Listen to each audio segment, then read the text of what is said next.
오래된 시골 마을에 위치한 한 집이 있었다. 이 집은 귀신의 집이라고 불리며 주변 사람들에게 두려움의 대상이 되었다. 지난 몇십 년 동안 이곳에 들어간 사람들은 모두 이상한 일들을 겪었다고 한다. 이 집은 1900년대 초반 한 부유한 지주가 지었다.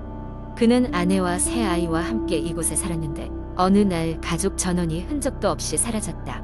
그 후로 몇몇 사람들이 이 집에 들어가 살려고 시도했으나 모두 얼마 지나지 않아 떠나고 말았다. 마을 사람들은 소문으로 그곳 해귀신이 산다고 믿게 되었다. 몇 년 전 도시에서 온 젊은 커플인 준호와 유진이 이 집에 저렴한 가격의 매력을 느껴 이사 오게 되었다.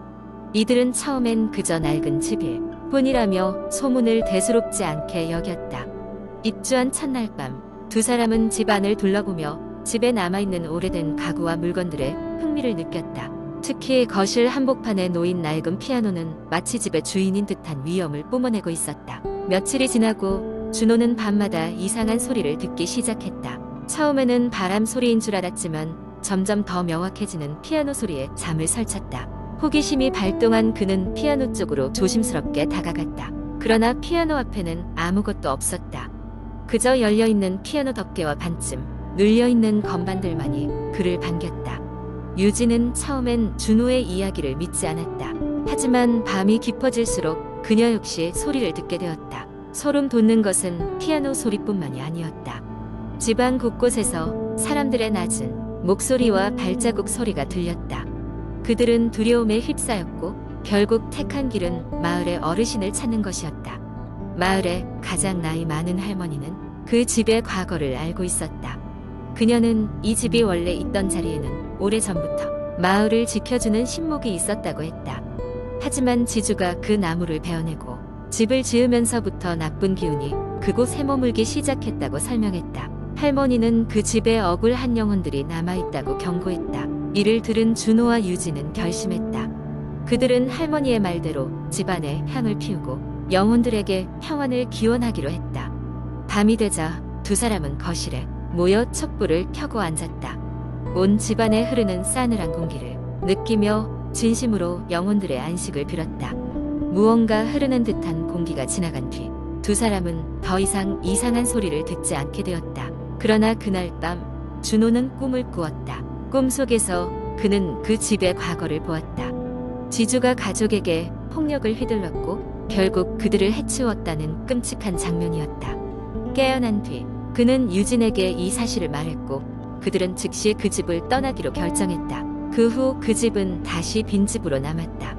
여전히 마을 사람들에게는 소문의 주제로 남아 있었지만 이제 그곳에서 이상한 소리를 들었다는 사람은 아무도 없었다.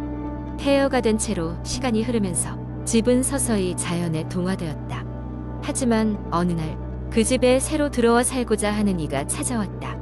사람들은 다시 그 오래된 이야기를 꺼냈지만 그에게는 들리지 않았다. 그리고 그날 밤 오래된 피아노에서 다시금 소리가 울려 퍼졌다는 이야기가 들려왔다. 결국 이 이야기는 전해 내려오며 누구도 그 집의 진실을 알지 못한 채로 남게 되었다. 시간이 지나도 그곳에 어떤 일이 벌어질지 아무도 장담할 수 없었다. 이상한 일들은 계속될지도 모른다. 두 번째 이야기. 한국 인터넷에는 다양한 공포 이야기들이 널리 퍼져 있습니다. 오늘 제가 소개할 이야기는 밤길의 그림자라는 제목의 공포썰입니다. 이 이야기는 한 대학생이 겪었던 기묘한 경험을 바탕으로 한 것입니다. 몇 년 전 나는 서울의 한 대학에 다니고 있었습니다. 학교는 살고 있는 곳에서 꽤 떨어져 있었기 때문에 지하철을 타고 다녔습니다. 어느 날 야간 자습을 하고 늦은 시간에 학교를 나서게 되었습니다. 겨울이라 그런지 밤이 빨리 찾아왔고 그날따라 유난히 바람이 차가웠습니다. 자정이 가까워질 무렵 나는 마지막 지하철을 놓치지 않기 위해 빠른 걸음으로 역을 향했습니다. 거리는 한산했고 가로등 불빛이 간신히 길을 밝히고 있었어요. 그때 문득 이상한 기분이 들었습니다. 누군가 나를 따라오는 듯한 느낌이었습니다. 그 기분이 들자마자 발걸음이 빨라졌고 고개를 돌려 뒤를 돌아봤지만 아무도 없었습니다. 착각이겠지라고 생각하며 다시 걸음을 옮겼습니다. 그러나 그 느낌은 떨쳐지지 않았습니다. 시간이 지나도 계속해서 누군가 나를 지켜보고 있다는 생각이 들었습니다. 마음속 깊은 곳에서 불안감이 고조되었고 나는 자연스레 발걸음을 더욱 재촉했습니다. 드디어 지하철역에 도착해 한숨을 돌렸습니다. 플랫폼은 텅 비어 있었고 나는 문 앞에서 오랫동안 숨을 몰아쉬었습니다. 잠시 후 마지막 열차가 도착했고 나는 열차에 올라타 거의 빈 칸에 자리를 잡았습니다. 자리에 앉아 창밖을 내다보는데 문득 열차 창에 비친 내 모습 뒤로 어렴풋이 누군가의 그림자가 보였습니다. 그게 무언가 잘못된 것임을 직감했지만 고개를 돌려 직접 확인하는 게 두려웠습니다. 머릿속은 뭔가 생각으로 가득 찼고 나는 조용히 자리에서 일어나 다른 칸으로 이동했습니다. 다행히도 열차는 출발했고 나는 안도의 한숨을 내쉴 수 있었습니다. 하지만 불안한 마음은 쉽게 사라지지 않았습니다. 드디어 집에 도착해 현관문을 열었을 때 불현듯 문 앞 발판에 놓인 작은 상자가 눈에 띄었습니다. 상자 위에는 내 이름이 적혀 있었습니다. 기묘한 일에 휘말렸다는 생각이 들었지만 호기심에 상자를 열어보기로 했습니다. 상자 속에는 오래된 사진 한 장이 들어 있었습니다. 사진 속에는 낡은 건물 앞에 서 있는 사람의 그림자가 찍혀 있었습니다. 그 그림자는 분명 내가 지하철 창에서 보았던 그 그림자와 같은 모습이었습니다. 가슴이 철렁 내려앉았습니다.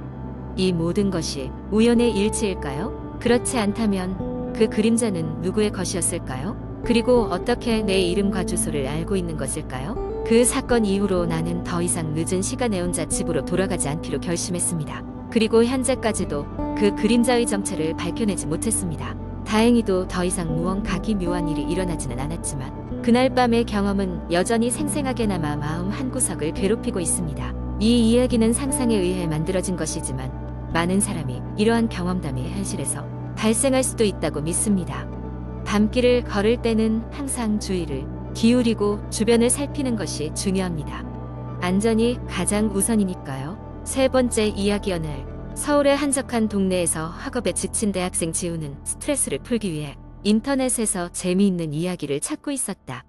그는 우연히 심야 괴담이라는 게시판을 발견하게 되었고 그곳에서 사람들의 실제 경험을 공유한 공포 이야기를 읽기 시작했다. 지우는 무서운 이야기를 좋아했기에 흥미진진한 마음으로 이야기를 하나씩 읽어나갔다. 특히 눈에 띈 것은 잊혀진 기숙사라는 제목의 글이었다. 이 글은 다소 장황했지만 많은 댓글이 달려있었고 높은 추천 수를 기록하고 있었다. 호기심에 이끌린 지우는 이야기를 읽기 시작했다. 이야기는 한 10년 전 기이한 사건으로 한동안 폐쇄되었던 캠퍼스의 오래된 기숙사에 관한 것이었다. 그 기숙사는 몇십 년 전에 지어졌지만 어떤 신비로운 이유로 학생들이 꺼려하여 남쪽 끝에 새로운 건물로 이사하게 되었다고 했다. 지은 지 채 20년이 되지 않았지만 기숙사는 빠르게 방치되었고 이제는 낡은 벽지와 삐걱거리는 바다, 소리만이 가득한 곳이 되었다고 한다. 글쓴이는 당시에 함께 그 기숙사에서 방학을 맞아 남아있던 소수의 학생 중 한 명이었다. 학교 측에서는 여름방학 동안 전체 물을 점검하고 청소하기 위한 핑계로 기숙사를 비우길 바랐으나 몇몇 이유로 떠날 수 없었던 학생들은 그곳에 남겨졌다. 처음 며칠 동안은 큰 문제 없이 지내고 있었다. 그러나 어느 날 밤 기숙사 복도를 지나던 글쓴이는 낡은 엘리베이터 앞에 서 있는 새하얀 원피스를 입은 여학생을 발견했다. 그녀는 고개를 떨군 채 엘리베이터 문 앞으로 하염없이 서 있었다. 혹시나 아는 학생인가 싶어 가까이 다가간 순간 그녀는 초인적인 속도로 계단을 내려가기 시작했다. 이에 놀라 글쓴이는 바로 기숙사 방으로 뛰어들어갔다. 그날 이후 이상한 일들이 계속해서 발생하기 시작했다. 기숙사 전체에 걸쳐 알 수 없는 발소리가 울려 퍼지거나 폐쇄된 엘리베이터가 제멋대로 위아래로 움직이는 등 괴상한 일들이 빈번했다. 방 안에 혼자 있었지만 누가 현관문을 잡아당기는 느낌이 들거나 거울 속에서 누군가 자신을 보고 있는 것 같은 섬뜩함도 느껴졌다. 하지만 그중 가장 무서운 경험은 방 안에서 이루어졌다. 한밤중 글쓴이는 갑작스러운 추위에 잠에서 깨어났다. 창문이 모두 닫혀 있었기에 그 추위가 자연적인 것이 아님을 직감했다. 방에 있던 에어컨이 작동하지 않은 상태였음에도 불구하고 얼음장같이 차가운 공기가 방 안을 감싸고 있었다. 그때 침대 발치에서 무언가 꿈틀거리는 느낌이 들었다. 본능적으로 두려움을 느낀 그는 감히 몸을 움직일 수 없었고 침대 커튼 너머에서 낮은 속삭임이 들리기 시작했다. 여기에 있지 않을 거야. 떠나야 해. 연신 반복되는 그 목소리는 점점 더 커지며 판을 품고 있었다. 아침이 되자 글쓴이는 그 선량한 감정이 미몽일 수도 있다고 스스로를 타일렀지만 기숙사 곳곳에서 비슷한 경험을 했다는 친구들의 이야기를 들으며 이것이 단순한 환각이 아니라는 것을 점차 확신하게 되었다. 결국 남은 학생들 몇몇은 본격적으로 이 괴현상의 원인을 조사하기로 결심한다. 기숙사의 옛 관리자들을 찾아 물어보니 그들은 도저히 믿을 수 없는 이야기를 들려주었다. 과거 그 기숙사에서 벌어진 불행한 사건 하나 때문이었다. 오래전 한 여학생이 엘리베이터 사고로 목숨을 잃었고 그날 이후로 그녀의 영혼이 이곳에 남아있다는 것이었다. 학생들은 즉시 짐을 싸서 떠나기로 결정했고 그 기숙사는 이후로도 영원히 폐쇄되었다. 그날 밤 이후로도 가끔씩 그 기숙사 근처를 지나가면 또다시 복도에서 희끄무레한 옷을 입은 여자 엘리베이터를 기다리고 있다는 소문이 돌곤 했다.